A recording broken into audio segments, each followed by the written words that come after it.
lovely Natsuki's, it's your bestie Summer, and by the time this video is gonna come out, I'm gonna be at my very first round of mine and my dad's D&D campaign. It's gonna be the first round. Ooh. Also, PS, sorry for any background noise. Right now, somebody is doing the dishes, and I technically should be doing laundry in school right now, but who cares? Nobody cares. My rat has been getting out of his cage. It's really annoying. He hasn't done it recently. I mean, he did it a few hours ago, but by recently, I mean, in a few hours. But yeah, I don't really, oh, right, I do have a new fic coming out. I'm gonna be posting it Wednesday. I don't know which Wednesday I will be posting it because I still haven't finished, drawing the art for it because it's, a really big drawing. I have 8 people I have to draw in it, and then I have to put it in the actual thing, and that's a whole thing. And I'm kind of really freaking busy all the time. Shit. And do I have anything else? No, I don't think I do. I think that's everything. So, but yeah, so I'm gonna be posting things once a week. I do have a one-shot coming out once I finish that. But I'll be posting once a week until I'm able to finish the drawing for the next fic that I'm planning on doing. But it will start coming out Wednesdays, whenever I finish the art, and so then I'll be posting twice a week on Wednesdays and Saturdays, and possibly, one-shots randomly sprinkled in around that, but I think that is everything. So, without further ado, this is part 5, chapter 3 of Press Hard to Subscribe, a DPXDC podfic written by die_Olacollagen6083 and read by Summer Audio. Enjoy! Danny was delighted to find Kyle's Kitten Cafe was only a short bus ride away from the town home. It was closer to Gotham University, which Sam and Tucker would be coming from. He was so excited to see them. This was one of their first times really able to hang out as a group in a little while without college looming over Sam and Tucker. They'd both been a bit out of it around midterms. Now that those were over, they could relax a bit, plan what their Halloween costumes were going to be, let his friends de-stress a bit, pretend they were normal college kids in Gotham. Pretend. Danny sighed, leaning against the window on the bus. They honestly weren't that bad. The buses in Amity had been worse. Probably because the ones back home were older, from the 70s and on their last legs. They probably hadn't been cleaned in the last 4 decades either. Gotham's buses looked like they'd been cleaned in the last year.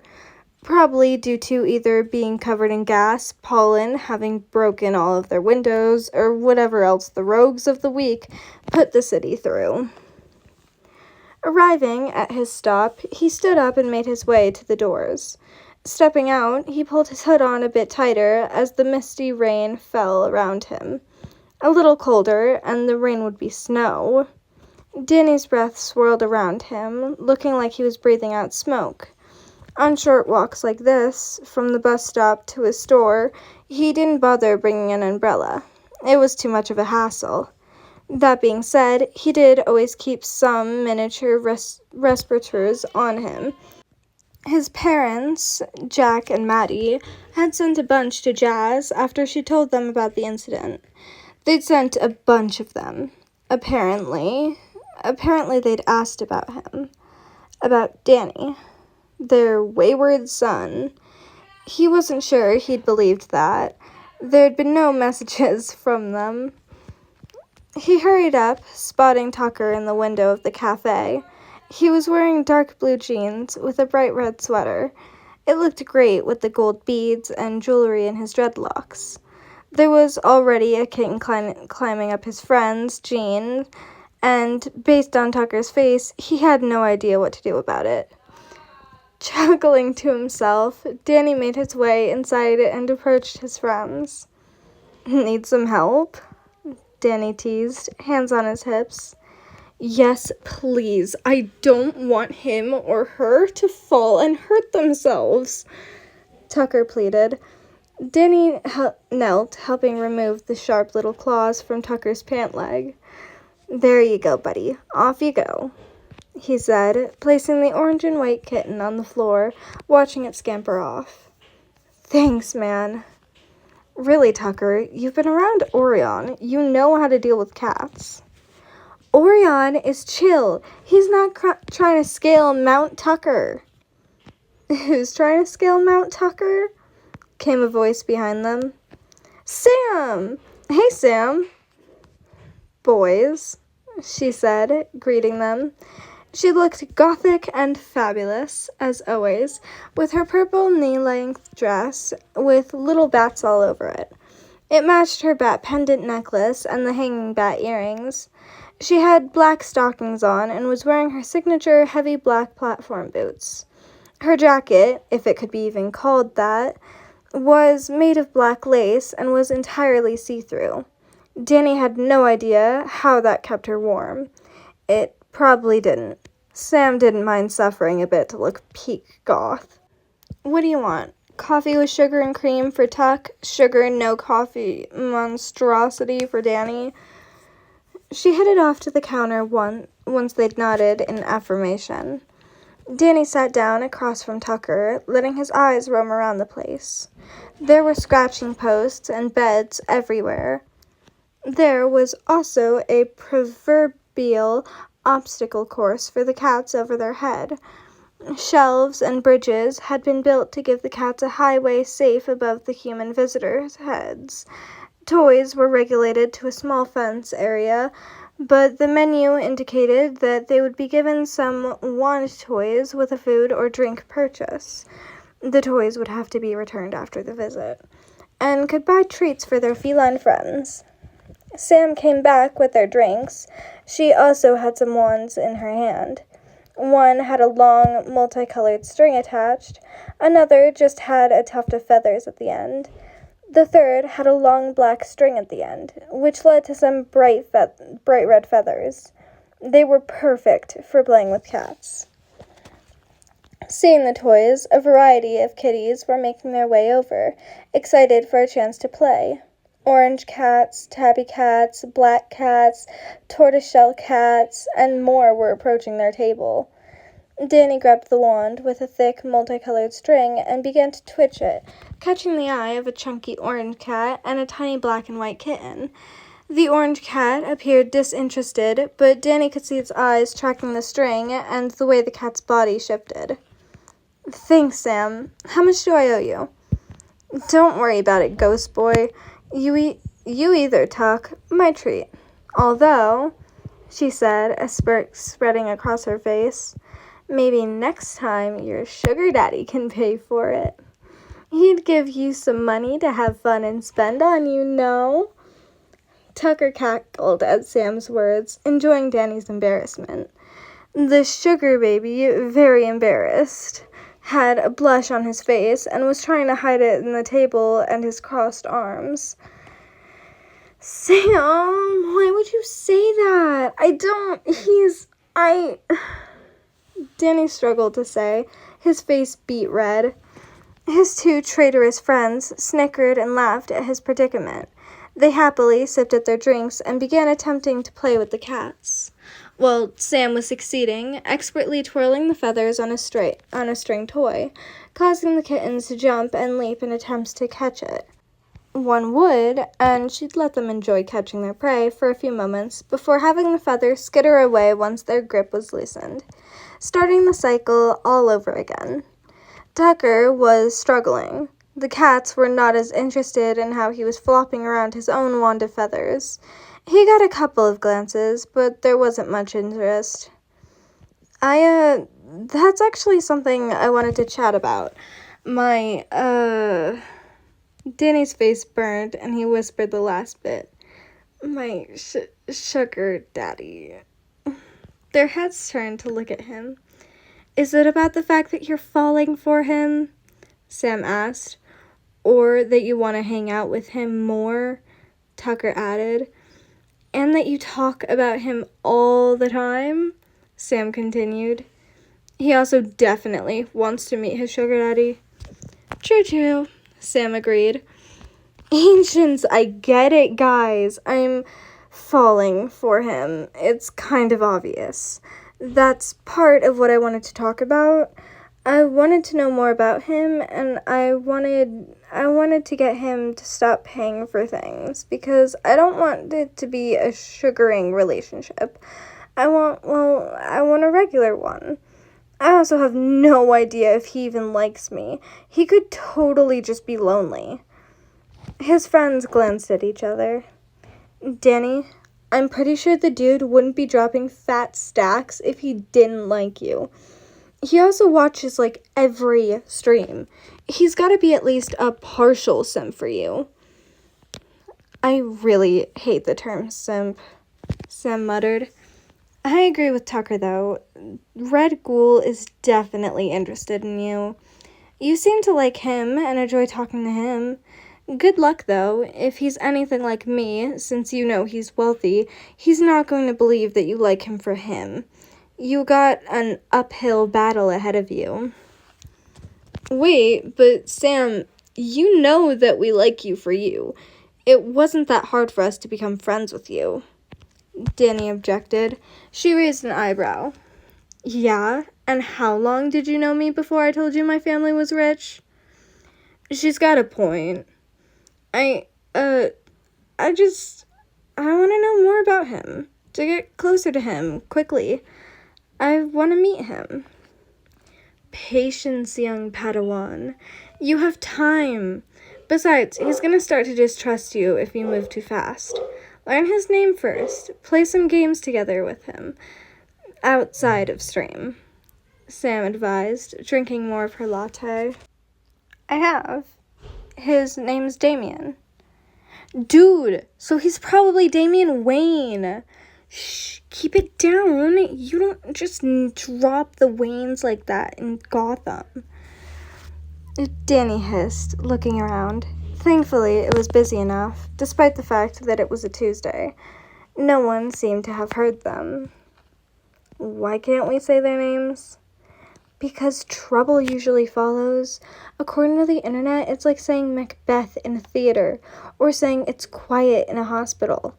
How do you not know this? You're online more than either of us. Sam responded. Hey, I've been pretty busy trying to set up some street cred as a hacker, and I've been working on this little side hustle thing. Side hustle thing? We all aren't made of money like you, Sam, so some of us have to work. So I've been getting people PDFs on their college textbooks for a reduced price of $5 per textbook. That's... Danny paused. That's pretty illegal, Tuck. Do you want to impress Oracle? Do you really think she'll approve? I mean, probably. She works with the bats, which are vigilantes, which are also rather illegal. The only people it hurts are the textbook companies, and they make a shit ton of money off of students. Aren't you doing the same thing, making money off of broke students? Sam countered, unimpressed with Tucker's scheme. Hey, I'm not scalping them and asking them to pay hundreds of dollars for a textbook. Just $5 for my time. I need money too, to pay for school and all that jazz. You could get a job like I did, or how Danny streams. Wait, you got a job, Sam? Danny asked. Sure did. It's this cute little plant shop not too far off campus. It's run by a nice green-skinned meta woman and her preppy girlfriend," Sam said proudly, a grin on her face. "It's rather nice there, and my boss lets me take home some cuttings to propagate." "Congrats, Sam. That's nice. Way to go." "Thank you," she said with a happy smile. "Back to the topic, though. Tucker, what the hell? Is this Oracle person that important? And really, Danny at least has a shot with his internet crush. And I don't think this Oracle person even knows who you are." "Oracle is the best hacker in the world. She's incredible. And I'm not like Danny. I don't want to date Oracle. Just want her to recognize me." "Oh my god," Sam said, a shocked look on her face that shifted to glee. "Oh my god, you're one of those notice me senpai people." Danny choked on his iced drink while Tucker sputtered beside him. "I am not. You take that back." "Hey, if you see a spade, call it a spade." Sam does have a point. "Oh, not you too." "Sorry, dude," Danny grinned. "If you get to tease me about the sugar daddy thing, I'm gonna tease you about your senpai." Tucker wailed dramatically before swiping Danny's cat toy. "Assholes, I'm ditching you guys and playing with some cats." Tucker's affectionate tone betrayed the fact that he wasn't really mad with him as he stalked off, letting the string trail behind him along with a variety of cats. Danny and Sam sat in silence for a moment, enjoying their beverages. "So, do you think you're gonna join Tucker and I at Gotham U?" I don't know, Sam. You're not Phantom anymore. You have time to focus on school. Maybe you can't be an astronaut anymore, but maybe you can be an astrophysicist or make inventions that go on spacecrafts." "Sam, no, hear me out, Danny. I know you still love space and the stars. I also know there's no way they'll let you in the space program. We both know that. That door is..." Sam paused, watching Danny's face carefully. "That door is closed. But there are still other options, other things you can do." "I don't know, Sam. I like streaming. It's fun." "I'm not saying you stop streaming. It's clear you love it, and you have a great time doing it. But that doesn't mean you have to give up on your other dreams just because you're starting to make it as a streamer. In fact, you may actually be in a better position to pursue your other dreams." She sighed, putting down her mug. I know we're not together anymore, but I don't want you to give up on your dreams. I do what's best for you." "Thanks, Sam," Danny said eventually. "I appreciate it." She looked over at Tucker, who was being climbed on by 3 different cats, and laughed. "Should we go rescue him?" Danny grinned. Yes, we should. He does know that they like him so much because he tends to ignore them, right?" "I know, Sam. I don't think he does, though." Drake was not Damian's favorite brother. That honor went to Richard. His favorite sister was obviously Kane. So when Drake showed up asking to go out to lunch, Damian was suspicious. If it was work-related, Drake would have ordered lunch and they would eat in one of their offices. It couldn't be something bat-related, as they would have to hash that out in the Batcave or Drake's nest. No, for Timothy to come here during a workday and ask Damian out to lunch with him, it could only mean one thing. Timothy wanted to learn more about something in Damian's life. He could hazard a guess to what it was. His infatuation with Undead Nebula, aka Danny. Sighing, he put away his work and checked his phone. Danny had sent him some pictures of cats. He had gone to a cat cafe with his goth friend, Chaos, and his IT friend, Frere. There was something familiar about the place where Danny had gone, but he couldn't place it. Damian had visited all of the cat cafes in Gotham, but Danny's photos were focused on the cats, not the surrounding area, so he wasn't sure which one Danny had gone to. He smiled. It was sweet, though, that Danny had thought of sending him pictures from his kitty adventures. They were all rather adorable. A chunky orange kitty asleep on the floor, a black and white kitten bunny kicking a red feather toy. The final picture was a tabby cat climbing someone's pant leg. Damian put his phone away before steeling himself. He headed to Drake's office, walking in without knocking. Timothy looked up from his computer, seeing Damian before grimacing and checking his watch. Damn, time sure does fly when you're having fun, Drake remarked sarcastically, closing some applications and locking his computer. All right, our reservation at a lovely Mediterranean restaurant are in around half an hour. They have plenty of vegetarian options for you. I checked. Hopefully, traffic isn't too bad. It's Gotham. There's always traffic. We will be late, Damian remarked, holding the door open for his brother as they exited the office. Must you always be so pessimistic? Chided Timothy. I am merely realistic. Uh-huh, sure.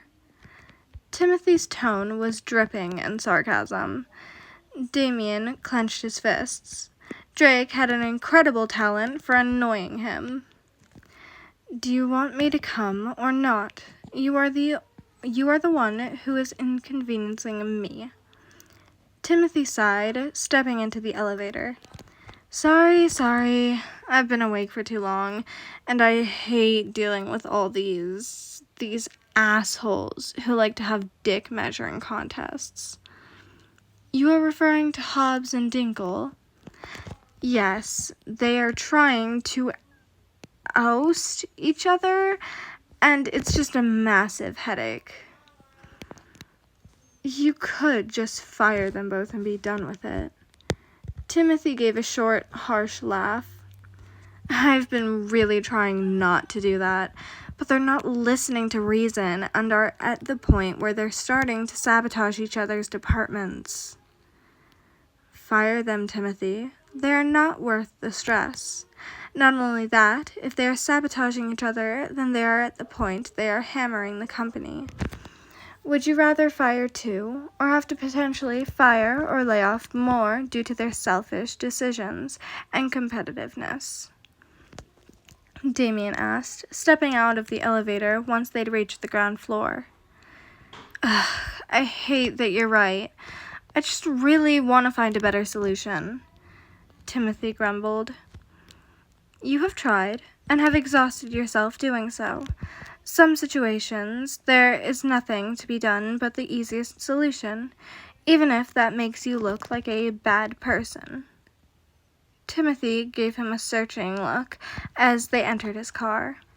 They sat in silence for a while as Drake pulled out of the parking garage and onto the street. They were halfway to the restaurant when Timothy spoke. You're used to being the bad guy, aren't you? Even after all this time, after all the good you've done, you still don't fully see yourself as a good person. Please, you really think I think so little of myself? Damian scoffed. Yeah, I do. I don't really think our family or the media have really done you any favors when it comes to self-esteem or forging your own identity. Your confidence and aloofness, it's an act, isn't it? Sorry, I haven't really noticed before. What are you on about, Timothy? You are spouting nonsense, Damian growled. His heart, though, was pounding. He could feel the nervousness within his very bones. There was some truth to what Drake was saying. It was not a truth Damian wanted anyone to know. It was not one he was willing to accept, despite touching on it in his discussions with Quinn. The car was silent once more, till they reached their destination, stepping out once they arrived. Damian made his way inside, letting Drake trail behind him. After speaking with the hostess, the pair were led to a quiet booth in the back. They ordered, before Timothy attempted to engage in conversation once more. "So, how's your online friend?" "He's fine. Richard told you about him." "In a sense, it was rather obvious that you'd met someone online. He just confirmed it." "What sort of public persona do you want to have?" Damian gave Drake an incredulous look. "Aloof, cold, uninterested in the masses." "What does that have to do?" "Oh, wait. Fuck. Aloof, cold, uninterested in the masses. What does that have to do with my new friend?" Well, I happen to know that Red Ghoul is Damian Wayne, and that he's been sending a certain Twitch streamer quite a bit of money," Timothy said nonchalantly, though there was an amused glimmer in his eyes. "It seems you already know everything." "I wouldn't say that. Undead Nebula does have a rather impressive cybersecurity, more than I would expect for a Twitch streamer. One of his friends is in IT. Apparently, he built Nebula's computer and set everything up." "That is a possible explanation, I suppose. Has anyone been particularly interested in you, per se?" "What do you mean?" "You have been donating quite a bit of money. Honestly, the 5K you donated for the cat was more than most people make in a month." Damian was silent. The waiter arrived with their entrees, refilling Drake's water glass. "You were aware of that, right? That 5K is a lot?"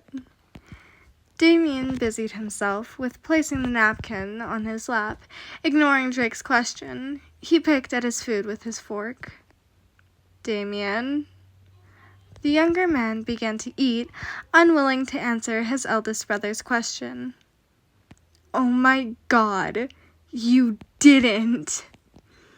"How was I supposed to know?" Damian snapped, irritated that he had been unaware of this gap in knowledge. "I have never been destitute, and even when I took over this position at Wayne Enterprise, I've only ever been dealing with vast sums of money, never such trivial amounts." "Alfred needs to take you to a grocery store.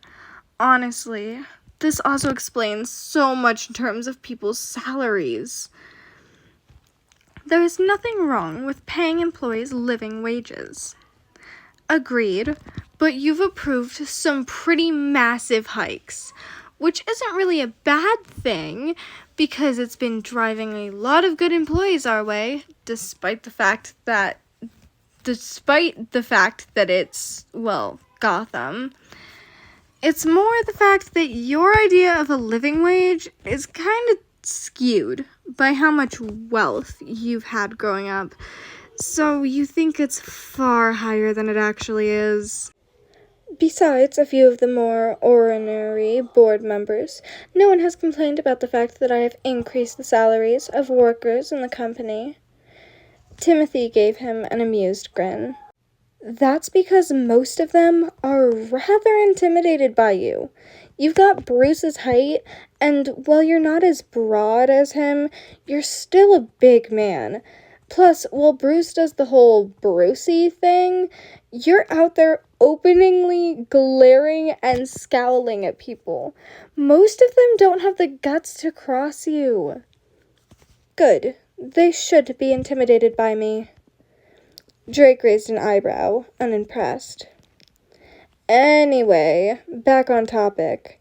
If you have a reputation of being cold and aloof, that is all gonna fall apart once people start to learn you're supporting a Twitch streamer. People are going to automatically assume that you're a fool and are being scammed. Either way, your reputation is going to change drastically. I have no idea how, but it will. You speak as if anyone is ever going to find out that I am the one donating to Undead Nebula. Someone already has. Damian stilted at that. Who? Damian asked in a sharp, dangerous tone. That I don't know. They hacked into Undead Nebula's Twitch and then into your Discord chat with him. Our phones are encrypted. They are, but your chats are hosted through Discord, so someone just needs to hack into that to get your conversations, which they did. How bad is it? Damian asked bluntly. Well, they know Red Ghoul is Damian Wayne, but that's about it.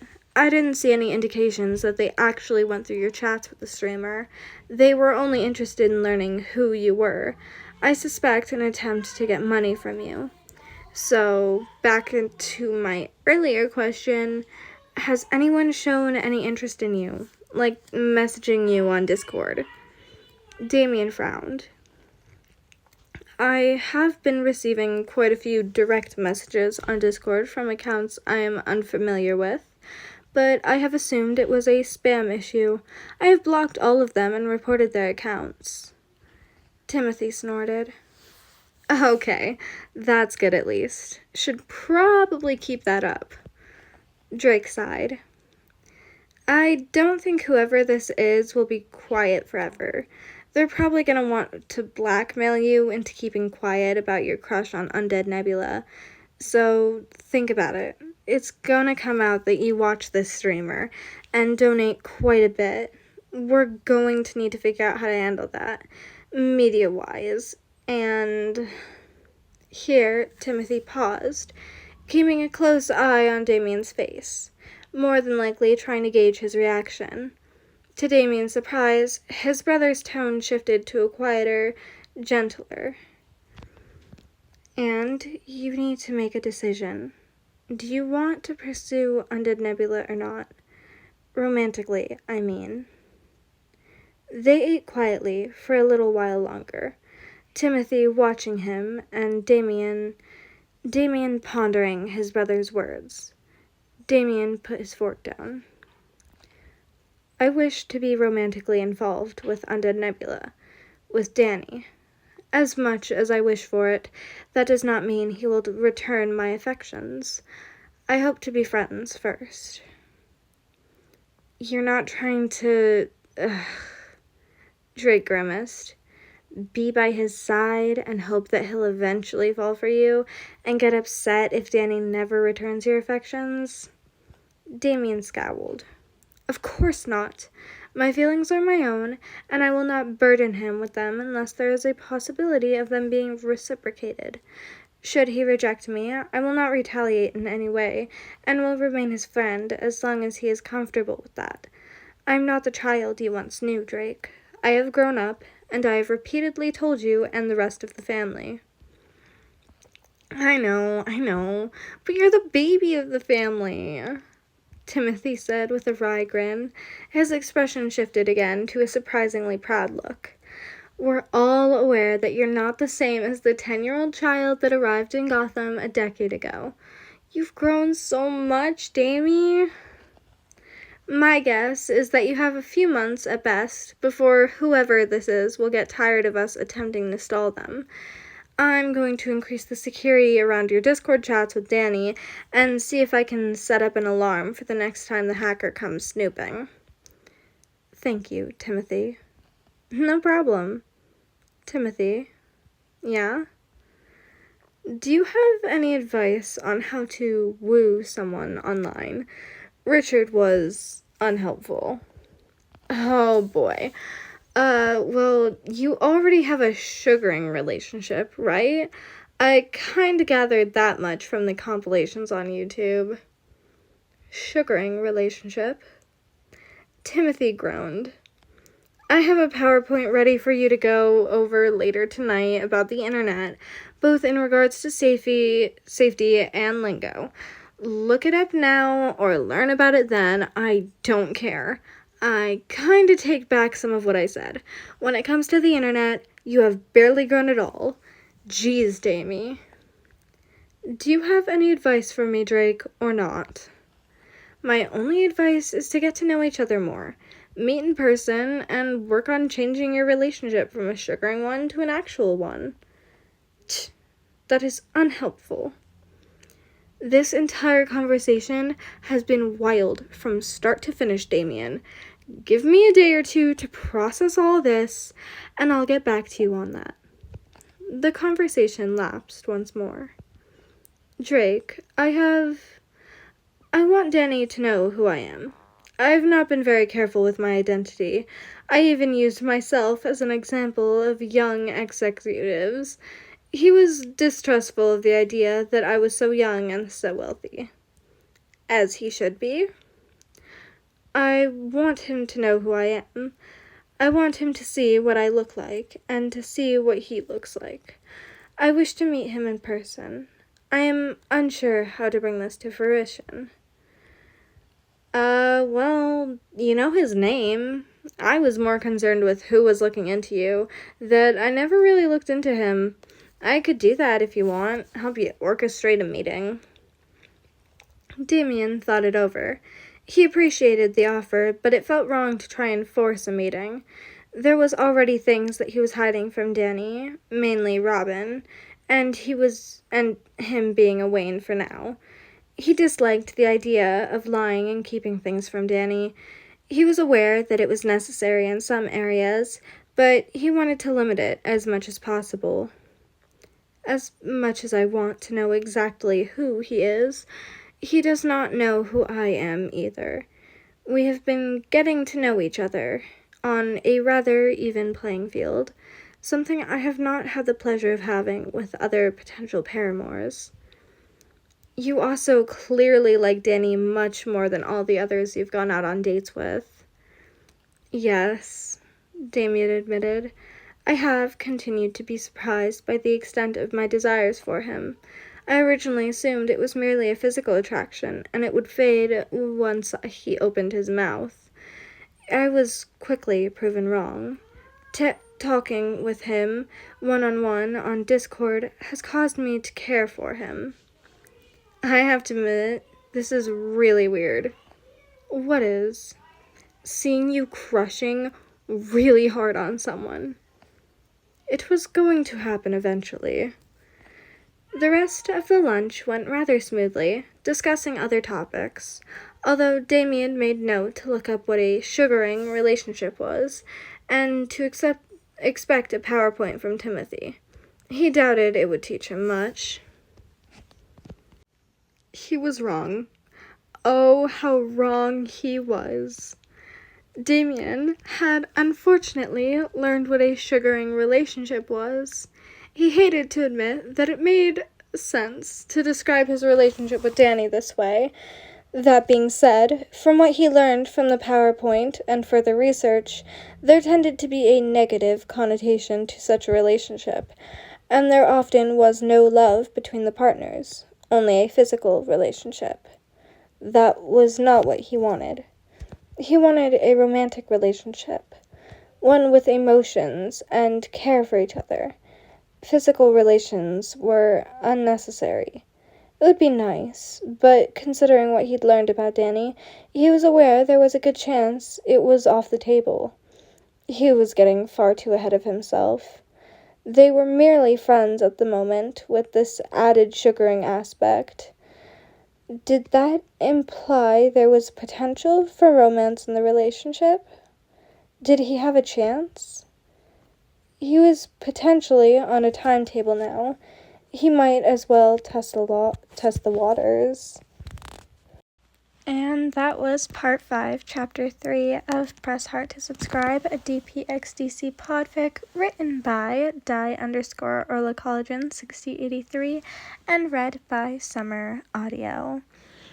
I'm totally not recording this after the entire video was like finished being made like multiple hours ago, and I just didn't have time to record this because I was late to my D&D game with my dad. It was really fun though. We had a lot of fun. I made a character named Kara Scobie. Kara, based off of a movie that I watched that I really, really, really enjoyed. And Scobie, based off of my Scobies, my amazing little fungus children. But yeah, so I had a lot of fun doing that. I'm an elven rogue. It's really fun. But anyways, you guys are gonna love what happens in part 6.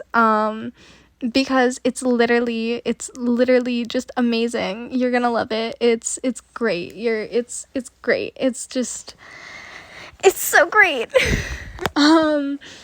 It's gonna happen like at the very beginning of the chapter too, that you guys are gonna just love it like so much. It's just, I'm just having so much fun like reading this fic. Just so much fun. It's so amazing. I love it so much. I can't. It's so sweet. You have to go kudos it if you haven't already. I mean, you're on part 5. If you haven't kudos the author, that's just rude. Like, do you know how long this fic is? It's really long, and you're just not gonna kudos them if you're like listening to this to this point. Like, honestly, it's kind of rude of that. But anyways, that should be everything. So I hope you all enjoyed and have a wonderful day. Bye.